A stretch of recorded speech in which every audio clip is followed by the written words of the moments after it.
Pemberontakan G30 SPKI pada tahun 1965.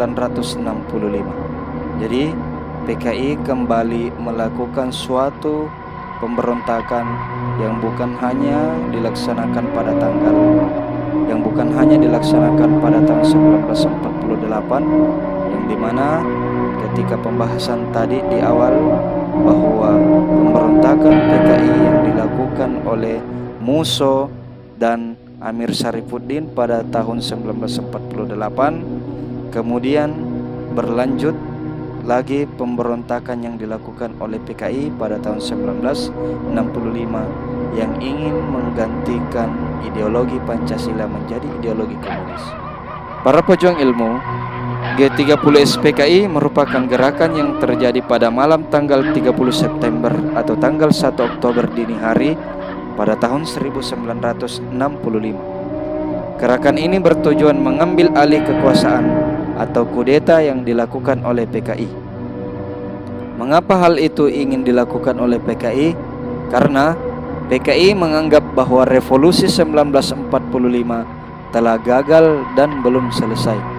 Revolusi hanya akan berhasil apabila dilakukan oleh kelompok komunis.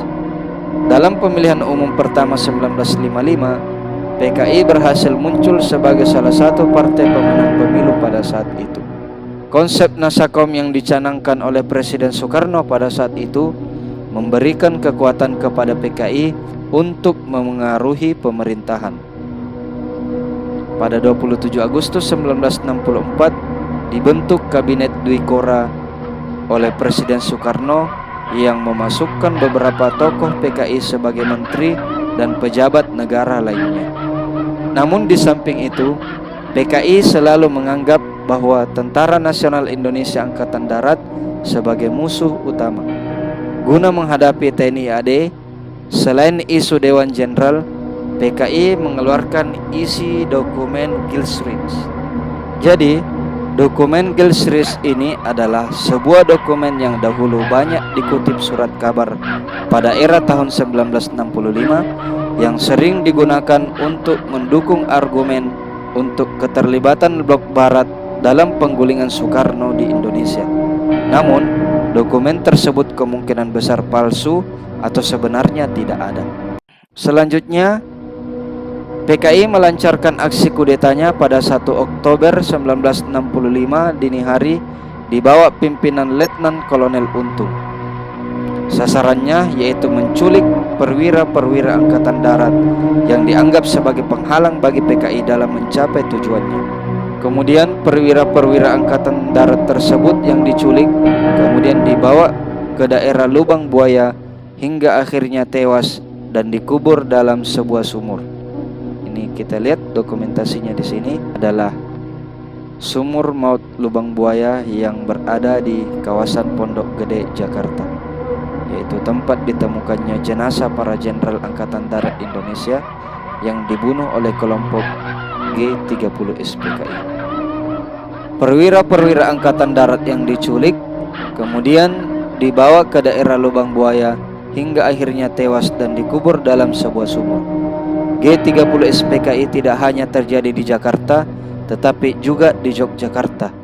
Peristiwa ini menewaskan perwira menengah Angkatan Darat, yaitu Komandan Korem 072, Kolonel Katamso, dan Kepala Staf Korem 072, yaitu Letnan Kolonel Sugiono.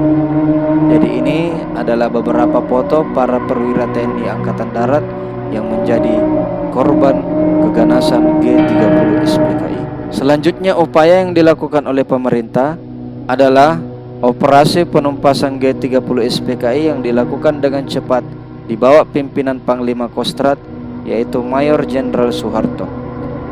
Pada hari yang sama, 1 Oktober 1965, Mayor Jenderal Soeharto memimpin resimen para komando Angkatan Darat yang dikenal dengan RPKAD pada saat itu dan Batalion 328 Kujang Siliwangi dalam operasi penumpasan G30 SPKI pada tahun 1965. Pada 9 Oktober 1965, Kolonel Latif adalah salah satu tokoh G30 SPKI berhasil ditangkap di Jakarta.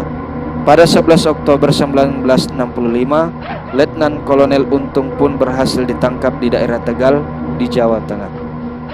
Sehingga pemberontakan PKI 30 September 1945 membuat kekuasaan Presiden Soekarno menjadi luntur.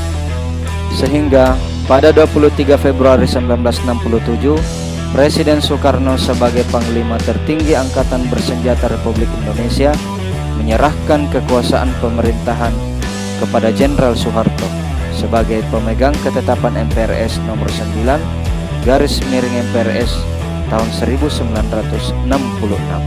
Baik, demikianlah penjelasan sekaligus pembahasan mengenai materi upaya bangsa Indonesia dalam mengatasi ancaman disintegrasi bangsa.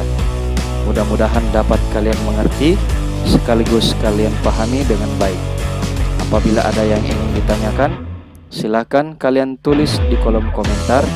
Dan jangan lupa dukung terus channel ini dengan cara mengklik tombol subscribe dan nyalakan loncengnya. Dan satu lagi, kalian share video ini ke rekan-rekan kalian yang lain supaya menambah kebermanfaatan. Baik, demikian penjelasan materi dari saya. Sampai jumpa di video berikutnya. Wabillahi taufiq wal hidayah. Wassalamualaikum warahmatullahi wabarakatuh.